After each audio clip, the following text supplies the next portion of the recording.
नमस्कार, सी न्यूज भारत में आप सभी का स्वागत है। मैं हूं आपके साथ रचा सिंह।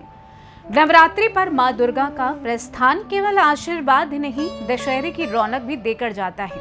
आज दशहरे के शुभ अवसर पर आप सभी को ढेर सारी शुभकामनाएं। आज दशहरा है तो लोगों के मन में अलग ही उमंग देखने को मिल रही होगी। बच्चे रावण दहन का इंतजार कर रहे होंगे। वैसे ज्यादातर लोग दशहरों को केवल रावण दहन से ही पहचानते हैं, लेकिन क्या आप जानते हैं कि दशहरा केवल रावण दहन का नाम नहीं है, बल्कि ये भक्ति और शक्ति का दिन है। ये एक ऊर्जा का दिन है, विज्ञान का दिन है। अब आप कहेंगे कि विज्ञान कैसे? जी हाँ, दशहरा अपने अंदर वैज्ञानिक महत्व भी समाहित करता है। आज की पूजा जितनी आध्यात्मिक होती है, उतनी ही वैज्ञानिक भी होती है। तो चलिए आपको बताते हैं कि कैसे दशहरा बुराई पर अच्छाई की विजय के साथ साथ वातावरण के लिए भी बहुत खास है। दशहरा बुराई पर अच्छाई की विजय का पर्व। जब भगवान श्री राम ने लंकापति रावण का वध किया और मां दुर्गा ने महिषासुर का अंत किया, हिंदू धर्म में इस दिन की विशेष मान्यता है। दशहरा पर होने वाले पूजन के भी पीछे वैज्ञानिक रहस्य हैं। खास तौर पर वास्तुशास्त्र में भी इसका अलग महत्व है। दशहरा या विजयदशमी का त्योहार हिंदुओं का एक बहुत ही महत्वपूर्ण त्योहार है। ये त्योहार आश्विन मास के शुक्ल पक्ष के 10वें दिन पूरे देश में मनाया जाता है।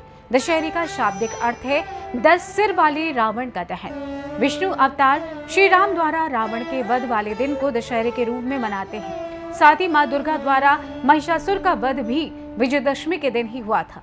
इस दिन घरों में पूजा अर्चना की जाती है। भारत में मनाए जाने वाले हर त्योहार के पीछे कुछ न कुछ वैज्ञानिक उद्देश्य रहता है।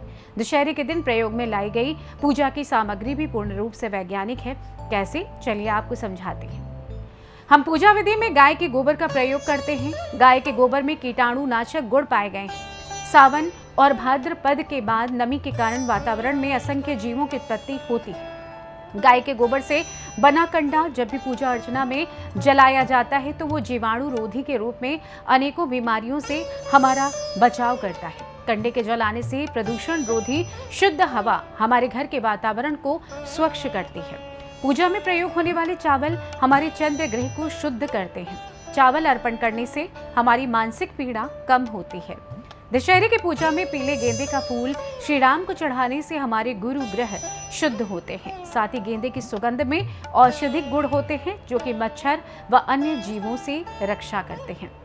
वहीं मां दुर्गा की पूजा अर्चना में लाल गुलाब का फूल हमें शक्ति और यश प्रदान करता है। गुलाब की गंध वातावरण में संतुलन और समन्वय बनाती है। गुलाब की सुगंध व्यक्ति की कार्य क्षमता बढ़ाती है और उसे तनाव मुक्त रखती है।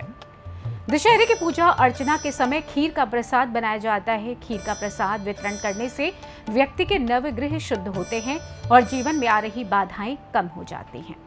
पूजा के समय धूप व दीप प्रज्वलन करने से वातावरण में सकारात्मक ऊर्जा का संचार होता है।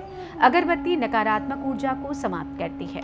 बहन अपने भाई को रोली से विजय तिलक लगाती है। रोली भाई के आज्ञा चक्र को संतुलित कर उसे शक्ति व आगे बढ़ने के लिए प्रेरणा प्रदान करती है। तो देखा आपने कि कैसे हमारे त्योहार वैज्ञानिक दृष्टि से कितने महत्वपूर्ण हैं, मगर हम कभी इस दिशा में सोचते नहीं। हम हर रीति रिवाज को करते हैं, कभी कभी ढोंग भी कह देते हैं, लेकिन हिंदू पूजा पाठ में ज्यादातर सभी क्रियाओं के पीछे कोई ना कोई विशेष वैज्ञानिक कारण होता ही है। ये पर्व हमें आत्मविश्लेषण और आत्मनियंत्रण का महत्व बताता है।